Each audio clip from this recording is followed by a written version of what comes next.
Hey guys, it's Rosie. I'm back at you with another video. Today, I'm going to be talking about Clonazepam, better known as Klonopin. Um, Klonopin is a benzodiazepine. I am prescribed Klonopin, um, and I used to abuse it a lot too before I was prescribed it, so I do know a lot about it.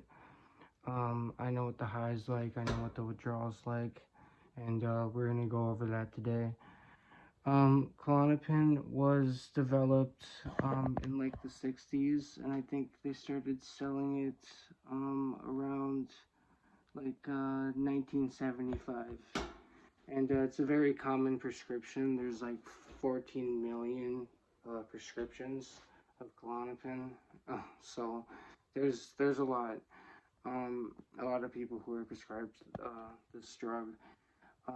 It's usually prescribed for, uh, anxiety disorders, muscle disorders, seizures, that kind of thing. Also, um, sometimes they like to give it to people for PTSD, or people who have like straight up like epilepsy, like seizures all the time. Um, but a lot of people abuse it. It's a recreational drug. A lot of people get high off of it. Um, I myself got high off of it. It does feel really good.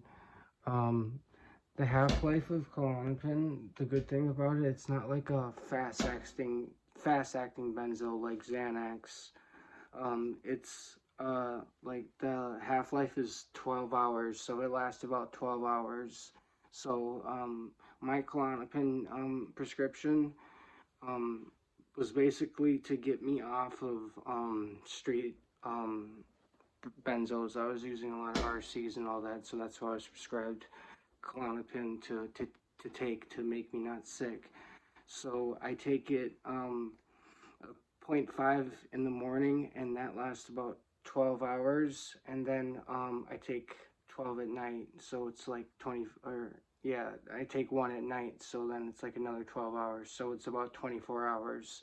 Um, the half-life is great. It's great for people who are trying to taper off of benzodiazepines.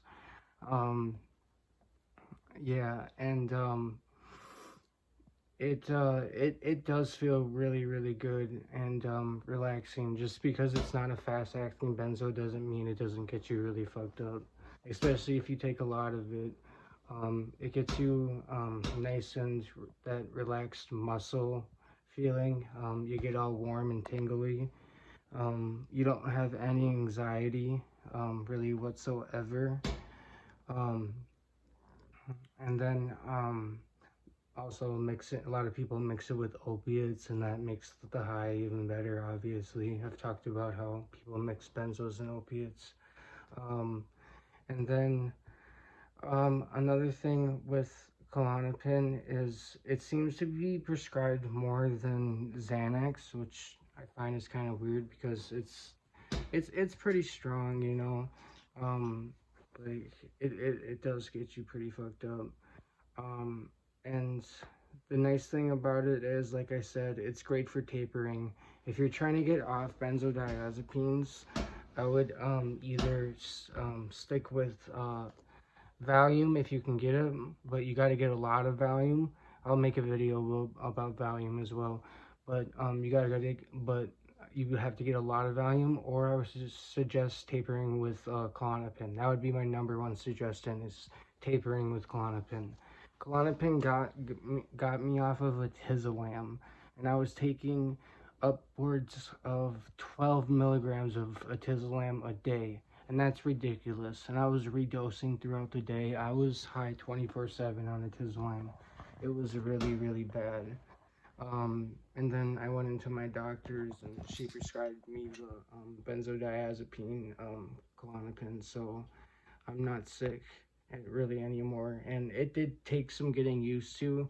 When I found out I got the half milligrams, I was kind of pissed off, but after a while my body's adjusted, and now I wake up, I take my my half milligram in the morning, and then I take my half milligram at night, and it's perfect. I'm not benzo sick anymore, so that's really nice. So Klonopin is can be a really helpful drug, um, and then also it can be a really helpful drug for people who are just horribly, horribly having like horrible anxiety disorder, like the type of people who can't even leave the house, like those kind of anxiety disorders. Like those drugs, benzodiazepines work wonders. But at the same time, the abuse potential with benzos, like I say all the time, they're dangerous. It can be really bad. Benzodiazepines and alcohol are two of the drugs that you can die off of.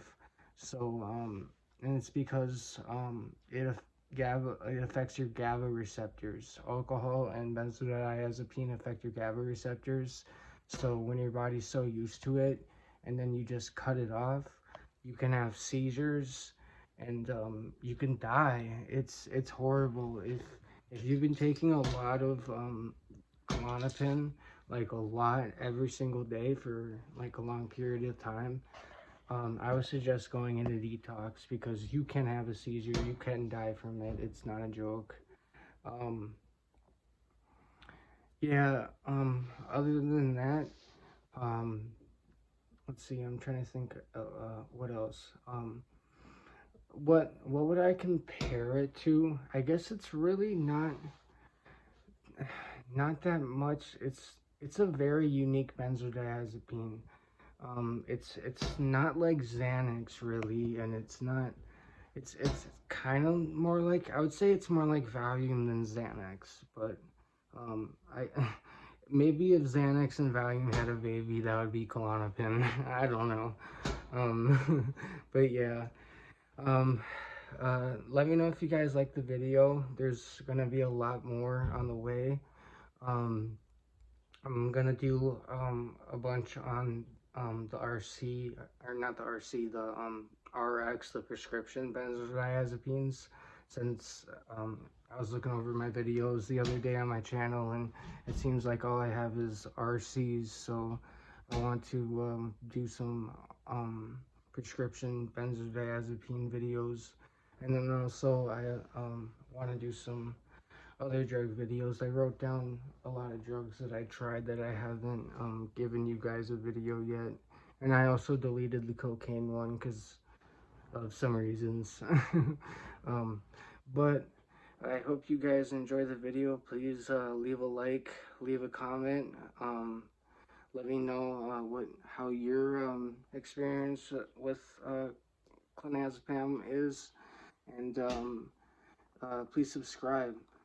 And thank you. Have a good day.